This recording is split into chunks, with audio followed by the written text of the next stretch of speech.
Bharat Ratna doctor Bhimrao Ambedkar को कोटि कोटि नमन। ये कार्यक्रम डॉक्टर भीमराव अंबेडकर के जीवन पर आधारित है, जहां भारत की जनता के प्रति उनके योगदानों को पूरी सजगता से चित्रित और रेखांकित करने का प्रयास है। कार्यक्रम में दिखाई गई घटनाएं लब्ध पुस्तकों से ली गई हैं। इस कार्यक्रम के जरिए चैनल की ओर से एक विश्वसनीय, सजग और सकारात्मक प्रयास है कि डॉक्टर बाबा साहेब भीमराव अंबेडकर के जीवन की संघर्ष यात्रा एवं गौरव गाथा पूरे आदर के साथ घर घर पहुंचे और उनके योगदानों से सभी संपूर्णता में परिचित और आह्लादित हों।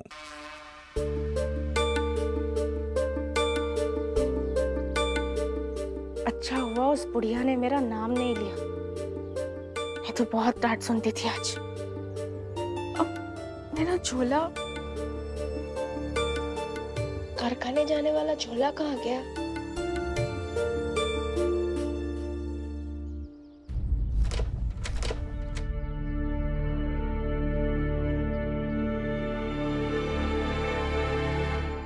करुणा, ये रहा झोला।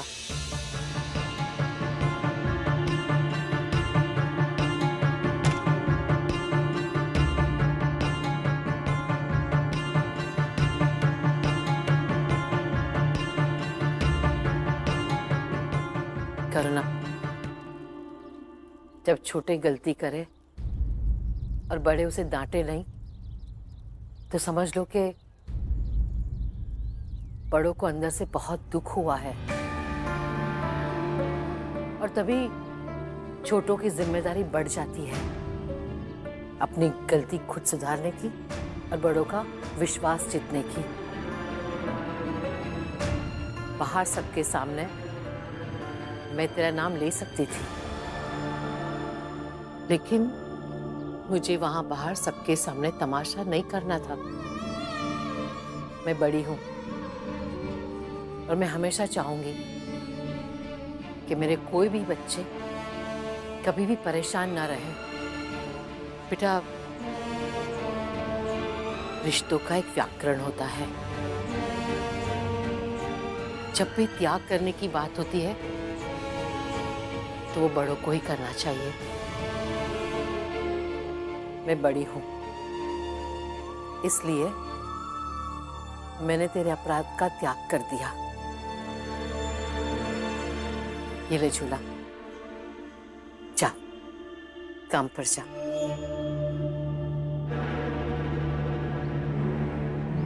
करुणा, एक और बात, तू भी इस घर की बड़ी बहू है। तू भी अगर थोड़ा सा त्याग करना सीख लेगी तो अच्छा है, अच्छा लगेगा जैसे मुझे आज लग रहा है। छोटे अगर तमाशा करे ना तो दो पल अच्छा भी लगता है, लेकिन बड़े करे तो अच्छा नहीं लगता है। चाहे किसी भी बिरादरी की बात हो, छोटी बिरादरी की बात हो, बड़ी बिरादरी की बात हो, बड़ों को हमेशा बड़े बनकर ही रहना चाहिए। सबके सामने तमाशा नहीं करना चाहिए। बुआ, झोला देने के लिए धन्यवाद, मगर दो चीज मैं आपसे कह दूं। पहला ये कि अगर आप बाहर मेरा नाम ले लेती तो तमाशा होता, लेकिन अगर तमाशा होता भी तो मेरा कुछ नहीं बिगड़ता, और अगर कुछ बिगड़ता भी तो मैं उसका 4 गुना ज्यादा बदला लेती। और दूसरा ये बात कि आपके पास तो दिन भर का समय होता है, तो दिन भर सोचिएगा कि और क्या क्या कहना, क्या क्या सुनाना बच गया है। फिर जब मैं शाम को आऊंगी ना काम से लौटकर, सुना दीजिएगा और मैं सुन भी लूंगी, क्योंकि आपकी तबीयत अभी बहुत ठीक नहीं है ना, इसलिए मैं आपसे बहस नहीं करूंगी। अब मैं जाऊं?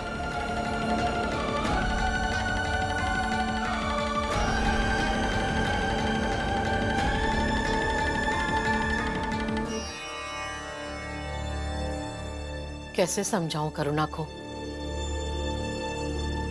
भीम के सामने सतारा से लेकर यहां तक कई दुश्मन आए, लेकिन अंत में वो सब भीम के समर्थक बन गए।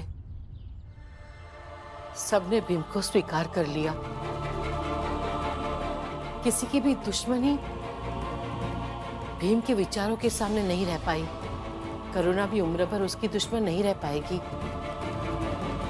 लेकिन बाद में उसे अफसोस होगा कि उसका देवर भीमराव था, जिसकी उसने कभी कद्र नहीं की, कभी उसे मान नहीं दिया। उस समय अफसोस की पीड़ा बहुत होगी।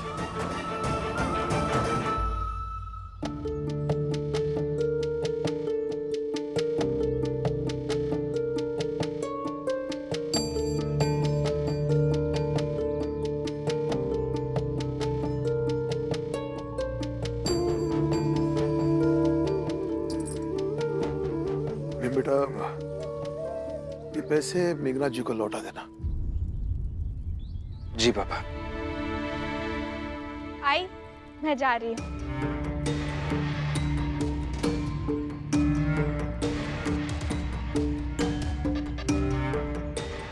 मम्मा, चलो हम भी चलते हैं, वरना मैनेजर साहिबा बात पे बात नाटक करती है।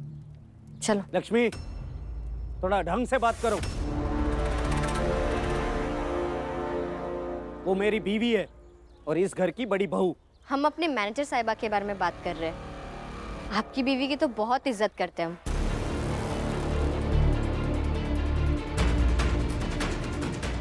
चल।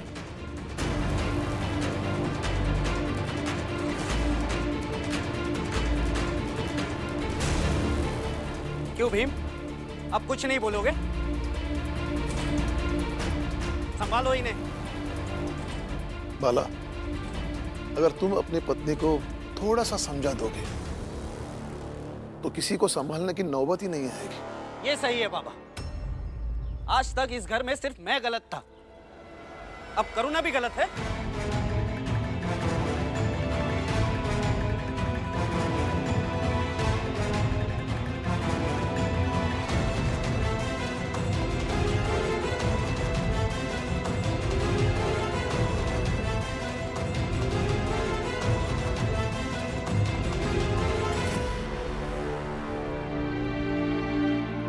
चलिए पापा, मैं भी चलता हूँ, हमें भी ऑफिस जाकर लाइसेंस लेना है। चलिए। हाँ चलो भीम, लाइसेंस लेकर आते हैं। अरे लाइसेंस मिलबा नहीं करेगा। हाँ, अरे ऐसा काम का देखा तो तुम लोग।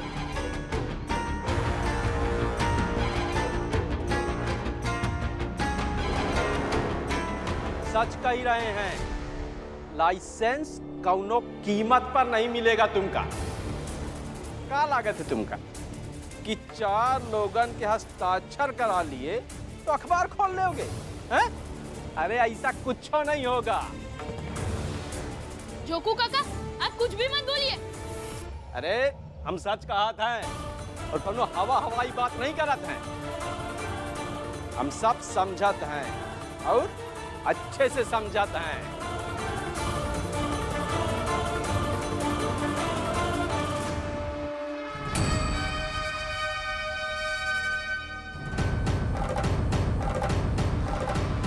मानवता के प्रथा विरुद्ध है, तन की शुद्धि तो है पर मन न शुद्ध है। मैल तो शरीर का धुल भी जाएगा, पाप तेरी आत्मा से मिट न पाएगा। शुद्ध या शुद्ध है तू कौन है बता, शुद्ध या शुद्ध है तू कौन है बता। शुद्ध या अशुद्ध है तू कौन है बता। शुद्ध या अशुद्ध है तू कौन है बता। शुद्ध या अशुद्ध है तू कौन है बता।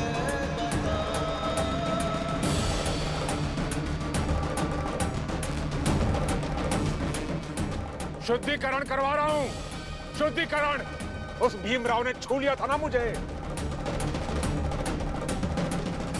और न जाने तुम्हारे समाज के किन किन लोगों ने छुआ होगा। कह देना अपने पति भीमराव से कि हर बार शुद्धिकरण के बाद व्यक्ति पहले से ज्यादा ताकतवर और विद्रोही बन जाता है। और उसके फिर आपको जो कहना है ना वो सीधे सीधे मेरे पति से ही कहिएगा। आपने जो पैसे फेंके थे ना वो लौटाने आपको आ रहे हैं, तो जब वो आएंगे ना तो उन्हीं से कहिएगा, जवाब भी मिल जाएगा आपको। तन की शुद्धि तो है पर मन न शुद्ध है, मैल तो शरीर का धुल भी जाएगा, पाप तेरी आत्मा से। शुद्धिकरण पूर्ण हुआ मेघनाथ जी। लीजिए अब पान खाइए और अपनी बिरादरी के दिव्य होने की ठसक को महसूस कीजिए। शुद्ध या अशुद्ध है तू कौन है बता, शुद्ध या अशुद्ध है तू कौन है बता, शुद्ध या अशुद्ध है तू कौन है बता। रमा भाई, अच्छा किया बता दिया तूने कि तेरा पति भीमराव यहाँ आने वाला है। आने दे उसे। आज सबके सामने उसे उसकी हैसियत का आईना दिखाऊंगा मैं। दिखाऊंगा कि हम ऊंचे लोगों के बीच उसका अस्तित्व कुछ भी नहीं है। आने दे।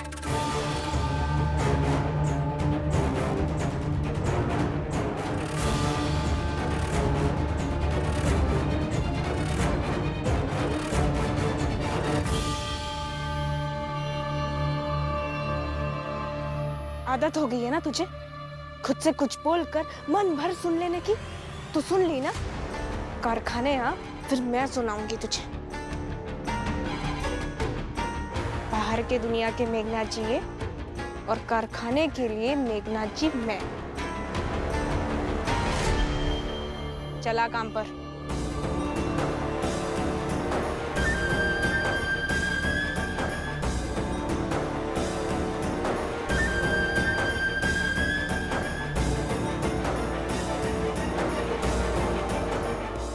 भीमराव, जाओगे ना लाइसेंस लेवे खातिर तो पता क्या होगा है? वही लोग तुमका एक ठो और कागज थमाए देंगे तुम्हारे हाथ में और कहेंगे कि भीमराव ई कागज में भी और 8-10 जनों के हस्ताक्षर लेके आओ। लेकिन लाइसेंस नहीं देंगे। क्या समझे?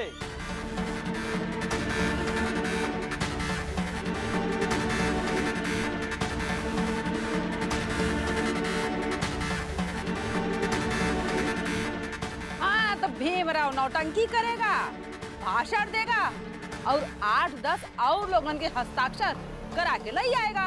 ये तो काम है का।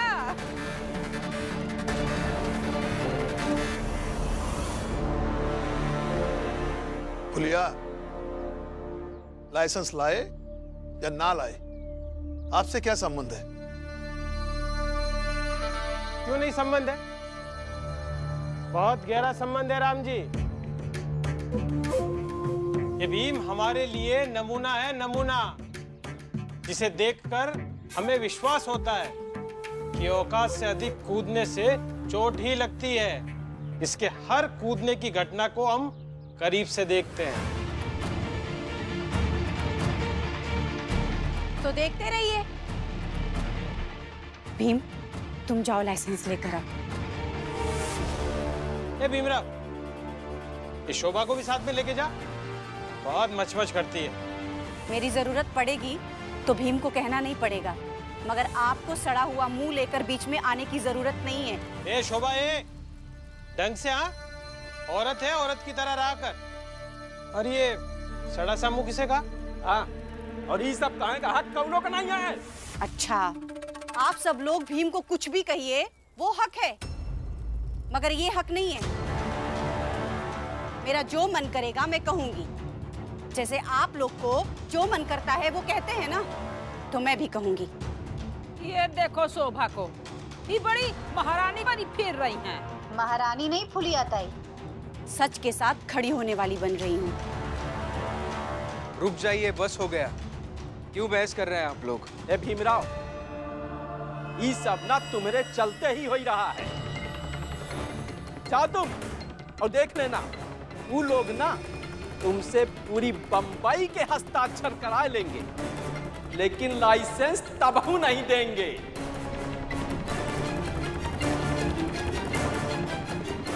सही कह रहे हैं सब। जाओ तुम, हम यही प्रतीक्षा करेंगे कि तुम लाइसेंस लेके आते हो या नहीं। जाऊंगा तो जरूर, फिर चाहे वो मुझे पूरी दुनिया से साइन करवा कर लाने के लिए क्यों ना कहे। और वैसे भी कामयाबी पाने के लिए एक लड़ाई लड़ने की ताकत नहीं, 1000 लड़ाइयां सामने आए तो हजारों से लड़ने का हौसला होना चाहिए।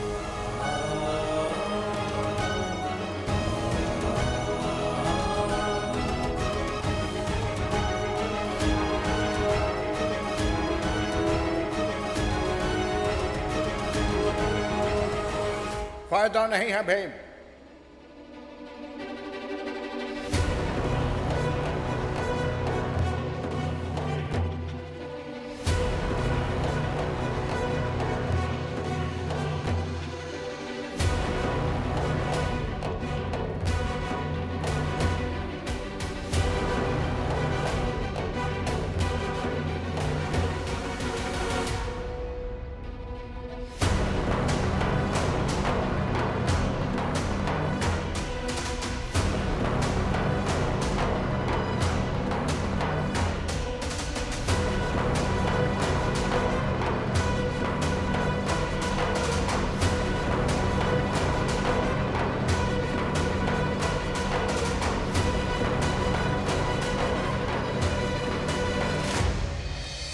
सर ऐसा क्यों कह रहे हैं आप?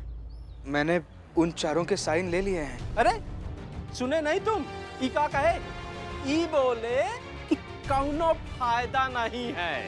अब चाहे 10 तो और लोगन के हस्ताक्षर लेके आओ और चाहे 1000 लोगन के हस्ताक्षर करा ले, कौनो फायदा नहीं है। का साहब सही ना? बिल्कुल, अब कोई फायदा नहीं होने वाला है और साइन लेने से।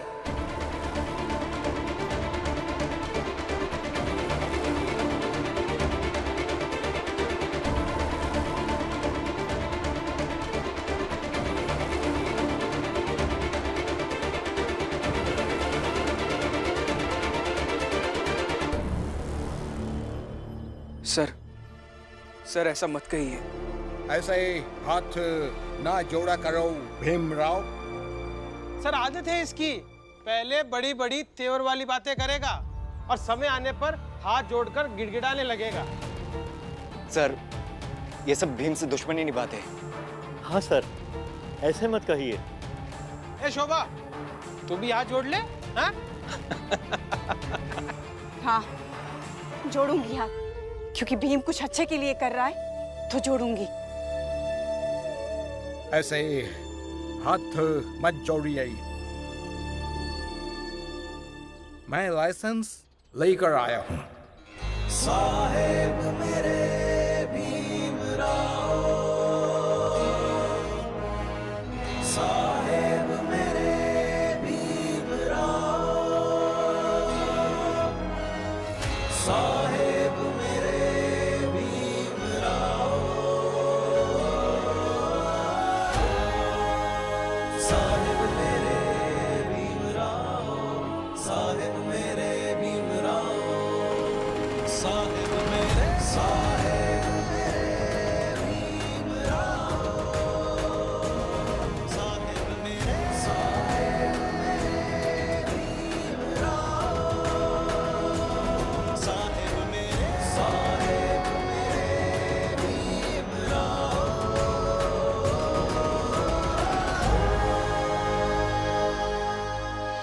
भीमराव, तुम इस तरह से हाथ न जोड़ा करो बार बार। तुम्हारे पास काबिलियत है और काबिल आदमी इस तरह से हाथ जोड़ता है तो अच्छा नहीं लगता है।